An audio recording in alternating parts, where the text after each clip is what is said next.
Hi everyone, आप सभी का हार्दिक स्वागत है एक बार फिर से एक नए वीडियो में। बच्चों, अगर तुम क्लास 12th में हो और 2025-26 में अर्धवार्षिक परीक्षा देने वाले हो तो तुम्हारे लिए हम लेके आए हैं अर्थशास्त्र यानी कि इकोनॉमिक्स का प्रश्न पत्र। हूबहू तुम्हारे एग्ज़ाम में इसी तरह के प्रश्न पूछा जाएगा, तो वीडियो काफ़ी इम्पोर्टेंट होने वाला है, तो वीडियो को शुरू से अंत तक देखना। और अगर इस चैनल पर नए हो तो चैनल को सब्सक्राइब करना और बेल आइकन को दबाना मत भूलना, ताकि तुम्हें वीडियो का नोटिफिकेशन सबसे पहले मिले। तो चलिए शुरू करते हैं। तो इसके लिए तुम्हें समय दिया जाएगा 2.5 घंटे और टोटल 60 मार्क्स के होंगे। अब आते हैं प्रश्न उत्तरी पे, जिसमें पहला भाग है तुम्हारा बहुविकल्पीय प्रश्न यानी कि MCQ भाग, जिसमें तुम्हें 4 ऑप्शन दिए होते हैं और सही ऑप्शन को तुम्हें लिखना रहेगा। तो आइए शुरू करते हैं प्रश्न 1 पे। तो प्रश्न 1 पे तुम्हें पूछा गया है व्यष्टि अर्थशास्त्र यानी कि माइक्रो इकोनॉमिक्स का संबंध किससे है। ऑप्शन ए राष्ट्रीय आय, बी बेरोजगारी, सी उपभोक्ता व्यवहार, डी सामान्य कीमत स्तर। तो इसका राइट आंसर है ऑप्शन सी यानी कि उपभोक्ता व्यवहार। अब आते हैं बच्चों क्वेश्चन नंबर 2 पे। तो बच्चों क्वेश्चन नंबर 2 पे तुम्हें पूछा गया है किसी वस्तु की मांग वक्र यानी कि डिमांड कर्व सामान्यतः कैसा होता है। ऑप्शन ए नीचे की ओर ढलान वाला, बी ऊपर की ओर ढलान वाला, सी सीधी रेखा, डी क्षैतिज।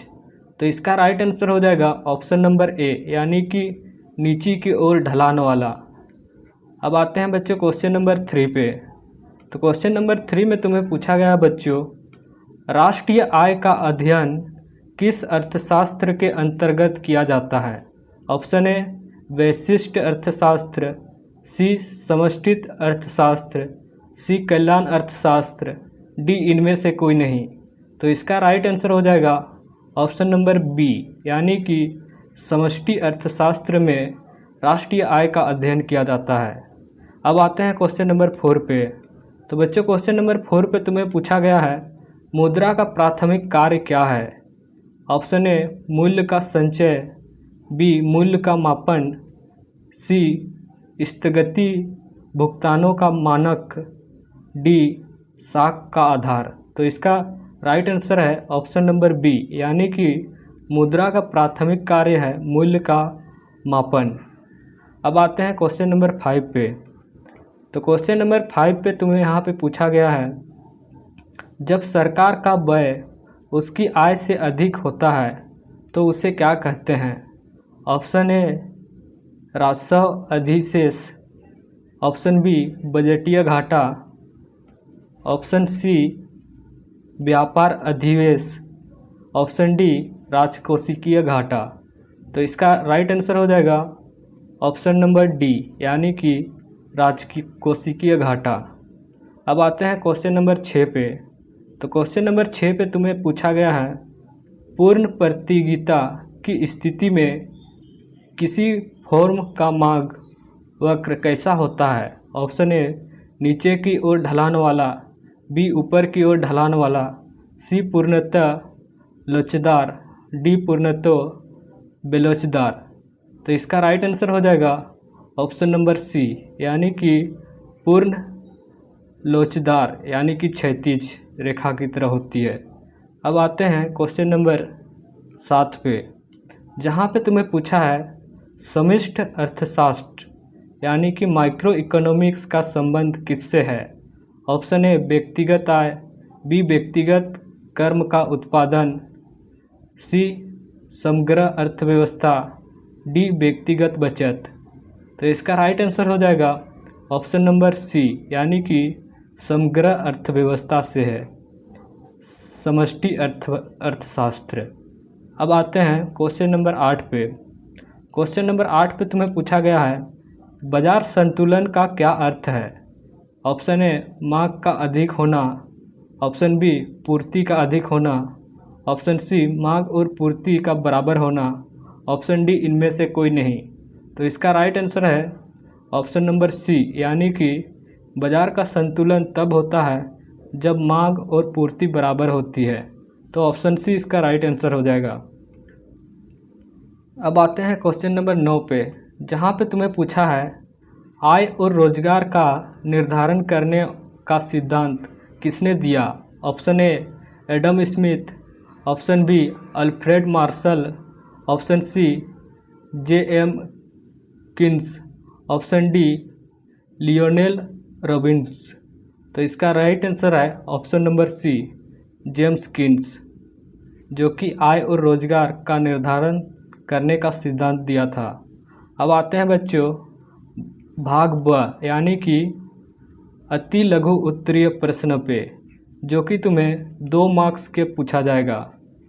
तो अभी तक चैनल को सब्सक्राइब नहीं किए हो तो चैनल को सब्सक्राइब कर वीडियो को लाइक और शेयर कर दो, ताकि हम तुम्हें इस तरह के वीडियो लाते रहें। तो चलिए शुरू करते हैं अति लघु प्रश्न उत्तरी पे, जिसमें बच्चों पहला क्वेश्चन यहाँ पे तुम्हें पूछा गया है वैशिष्ट अर्थशास्त्र और समष्टि अर्थशास्त्र में क्या अंतर है। तो इसका सही उत्तर है वैशिष्ट अर्थशास्त्र व्यक्तिगत इकाइयाँ जैसे एक उपभोक्ता, एक फर्म के आर्थिक व्यवहार का अध्ययन करता है, जबकि समष्टि अर्थशास्त्र संपूर्ण अर्थव्यवस्था जैसे राष्ट्रीय आय, बेरोजगारी का अध्ययन करता है। तो इस तरह से लिखना है तुम्हें वैशिष्ट अर्थशास्त्र और समष्टि अर्थशास्त्र में अंतर। अब आते हैं क्वेश्चन नंबर 2 पे, जहाँ पे तुम्हें पूछा गया है मार्क का नियम क्या है। तो इसका उत्तर लिखोगे मार्क का नियम बताता है कि अन्य बातों के समान रहने पर किसी वस्तु की कीमत में वृद्धि होने पर उसकी मांग घट जाती है और कीमत में कमी होने पर उसकी मांग बढ़ जाती है। तो इसे हम लोग मार्क का नियम कहते हैं। अब आते हैं क्वेश्चन नंबर 3 पे। तो क्वेश्चन नंबर 3 में तुम्हें पूछा गया है राष्ट्रीय आय को परिभाषित कीजिए। तो राष्ट्रीय आय एक वित्तीय वर्ष के दौरान एक देश में उत्पादित सभी अंतिम वस्तुओं और सेवाओं का कुल मूल्य का योग है। तो इसे हम लोग क्या कहते हैं, राष्ट्रीय आय कहते हैं। अब आते हैं क्वेश्चन नंबर 4 पे। तो क्वेश्चन नंबर 4 पे यहाँ पे तुम्हें पूछा है मुद्रा के 2 मुख्य कार्य उल्लेख कीजिए। तो यहाँ पे लिखोगे मुद्रा के 2 मुख्य कार्य हैं। पहला कार्य विनिमय का माध्यम, यानी कि यह वस्तुओं और सेवाओं का आदान प्रदान को सुविधाजनक बनाती है। सेकंड पॉइंट लिखोगे मूल्य का मापन, यानी कि यह सभी वस्तुओं और सेवाओं का मूल्य मापने के लिए एक मानक इकाई प्रदान करती है। अब आते हैं क्वेश्चन नंबर 5 पे, जहाँ पे तुम्हें पूछा है सरकारी बजट के 2 मुख्य घटक क्या हैं। तो सरकारी बजट के 2 मुख्य घटक हैं। पहला घटक है राजस्व बजट, इसमें सरकार की राजस्व प्राप्ति और राजस्व व्यय शामिल होता है। सेकंड पॉइंट लिखोगे पूंजीगत बजट, इसमें सरकार की पूंजीगत प्राप्ति और पूंजीगत व्यय शामिल होता है। तो ये 2 घटक होते हैं सरकार के। अब आते हैं क्वेश्चन नंबर 6 पे। तो क्वेश्चन नंबर 6 पे तुम्हें पूछा है खुली अर्थव्यवस्था क्या है। तो इसका उत्तर लिखोगे खुली अर्थव्यवस्था वह अर्थव्यवस्था है जो विश्व के अन्य देशों के साथ वस्तुओं, सेवाओं, पूंजी का आदान प्रदान करती है। इसमें आयात, निर्यात और अंतर्राष्ट्रीय पूंजी प्रवाह होता है। तो यह हुआ तुम्हारा खुली अर्थव्यवस्था। अब आते हैं भाग स पे, जो कि तुम्हारा है लघु उत्तरीय प्रश्न, यानी कि 3 अंक के प्रश्न, जिसमें पहला क्वेश्चन यहाँ पे तुम्हें पूछा है उपभोक्ता के व्यवहार के सिद्धांत की व्याख्या करें। तो इसका उत्तर लिखोगे उपभोक्ता व्यवहार का सिद्धांत यह बताता है कि एक उपभोक्ता अपनी सीमित आय और वस्तुओं की कीमत को देखते हुए अपनी संतुष्टि का अधिकतम करने का प्रयास कैसे करता है, और इसमें उपयोगिता विश्लेषण और उदासीनता वक्र विश्लेषण जैसे अवधारणाएं शामिल है। तो इस तरह से लिखना है प्रश्नवान का उत्तर। अब आते हैं क्वेश्चन नंबर 2 पे, जहाँ पे तुम्हें पूछा गया है बच्चों, बाजार संतुलन क्या है, यह कैसे प्राप्त होता है। तो इसका उत्तर लिखोगे, बाजार संतुलन वह स्थिति है जहाँ किसी वस्तु की मांग और उसकी पूर्ति बराबर होती है। इस बिंदु पर बाजार में कोई अतिरिक्त मांग या पूर्ति नहीं होती। यह संतुलन मांग और पूर्ति वक्र के प्रतिच्छेदन बिंदु पर प्राप्त होता है। इस तरह से लिखना है क्वेश्चन नंबर 2 का उत्तर। अब आते हैं क्वेश्चन नंबर 3 पे। तो बच्चों क्वेश्चन नंबर 3 पे तुम्हें पूछा गया है यहाँ पे, राष्ट्रीय आय को मापने के 2 प्रमुख विधि का उल्लेख कीजिए। तो इसका सही उत्तर है, राष्ट्रीय आय को मापने के 2 प्रमुख विधि। पहला विधि है आय विधि। इसमें एक वित्तीय वर्ष में उत्पादन के कारकों को मिलने वाली कुल आय को जोड़ा जाता है। अब सेकंड पॉइंट यहाँ पे लिखोगे, व्यय विधि। इसमें अर्थशास्त्र में सभी अंतिम वस्तुओं और सेवाओं पर होने वाले कुल व्यय, निवेश व्यय, सरकारी व्यय और शुद्ध निर्यात को जोड़ा जाता है। तो इस तरह से हम राष्ट्रीय आय को मापते हैं। अब आते हैं क्वेश्चन नंबर 4 पे। तो क्वेश्चन नंबर 4 पे तुम्हें पूछा गया है, मुद्रास्फीति यानी कि इन्फ्लेशन की स्थिति में सरकार राजकोषीय नीतियों का उपयोग कैसे करती है।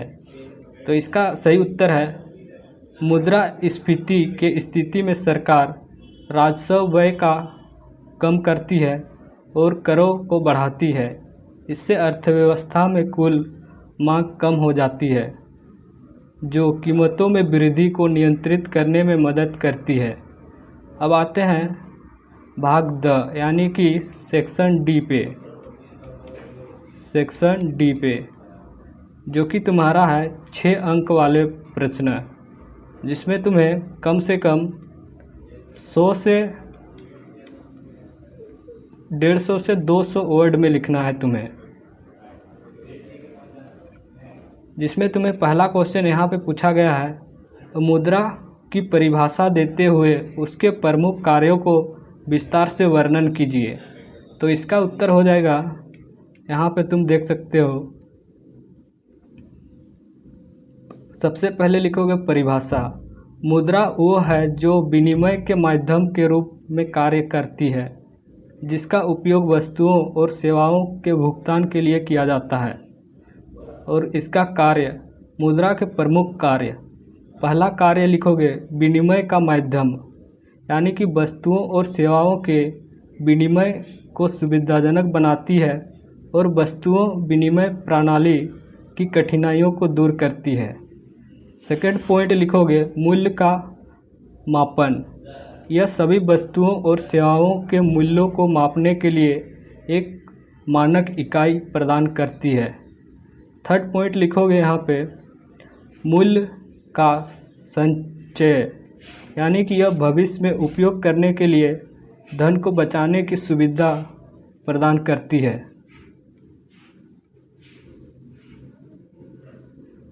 अब आते हैं फोर्थ पॉइंट पे। फोर्थ पॉइंट पे तुम्हें दिया है स्थगित भुगतानों का मानक। यह भविष्य के भुगतानों के लिए एक मानक के रूप में कार्य करती है। अब आते हैं क्वेश्चन नंबर 2 पे। तो क्वेश्चन नंबर 2 पे यहाँ पे पूछा गया है तुम्हें, पूर्ण प्रतिस्पर्धा की स्थिति में एक फर्म के सिद्धांत को समझाइए और संतुलन के शर्त को वर्णन करें। तो इसमें पहला पॉइंट दोगे यहाँ पे पूर्ण प्रतिस्पर्धा की स्थिति। पूर्ण प्रतिस्पर्धा वह बाजार संरचना है जहाँ बड़ी संख्या में क्रेता और विक्रेता होते हैं और सभी समान उत्पादन बेचते हैं और किसी भी फर्म के पास बाजार मूल्य को प्रभावित करने की शक्ति नहीं होती। सेकंड पॉइंट दे के यहाँ पे लिखोगे फर्म का सिद्धांत। एक फर्म का मुख्य उद्देश्य अपने लाभ को अधिकतम करना और पूर्ण प्रतिस्पर्धा में एक फर्म की कीमत स्वीकार करता होती है और ना ही कीमत का निर्धारक। अब थर्ड पॉइंट यहाँ पे लिखोगे वह है तुम्हारा संतुलन की शर्तें। एक फर्म की संतुलन तब होती है जब सीमांत राजस्व यानी कि एमआर, सीमांत लागत, यह स्थिति लाभ को अधिकतम करने के लिए आवश्यक है। और इसी में तुम सेकंड पॉइंट लिखोगे एमसी वक्र एमआर वक्र के नीचे से काटता है। यह सुनिश्चित करता है कि उत्पादन में वृद्धि से लाभ में कमी नहीं होगी। अब आते हैं थर्ड क्वेश्चन पे। थर्ड क्वेश्चन यहाँ पे तुम्हें पूछा गया है, सरकारी बजट की परिभाषा देते हुए अर्थव्यवस्था पर इसके प्रमुख प्रभावों का विश्लेषण कीजिए। तो इसका परिभाषा लिखोगे, सरकारी बजट एक वित्तीय वर्ष के दौरान सरकार की अनुमानित प्राप्तियों और व्यय का एक विवरण होता है। अर्थव्यवस्था का प्रभाव, इसमें पहला पॉइंट दे के यहाँ पे लिखोगे आर्थिक स्थिरता। सरकार बजट के माध्यम से मुद्रा स्फीति या मंदी जैसे स्थितियों को नियंत्रित करने का प्रयास करती है। सेकंड पॉइंट पे लिखोगे आय और धन का पुनः वितरण। सरकार करों और सब्सिडी के माध्यम से आय और धन को गरीब और अमीरों के बीच पुनः वितरण करती है। अब आते हैं थर्ड पॉइंट पे। तो थर्ड पॉइंट पे यहाँ पे लिखोगे तुम आर्थिक वृद्धि। सरकार बुनियादी ढांचे और सार्वजनिक सेवाओं पर खर्च करके आर्थिक वृद्धि को प्रोत्साहित कराती है। फोर्थ पॉइंट पे लिखोगे यहाँ पे रोजगार सृजन। सरकारी व्यय से रोजगार के अवसर पैदा होते हैं। अगर तुम यहाँ तक पहुँच गए हो तो चैनल को सब्सक्राइब कर दो और वीडियो को लाइक कर दोस्तों के साथ शेयर करो। मिलते हैं एक और नए वीडियो के साथ।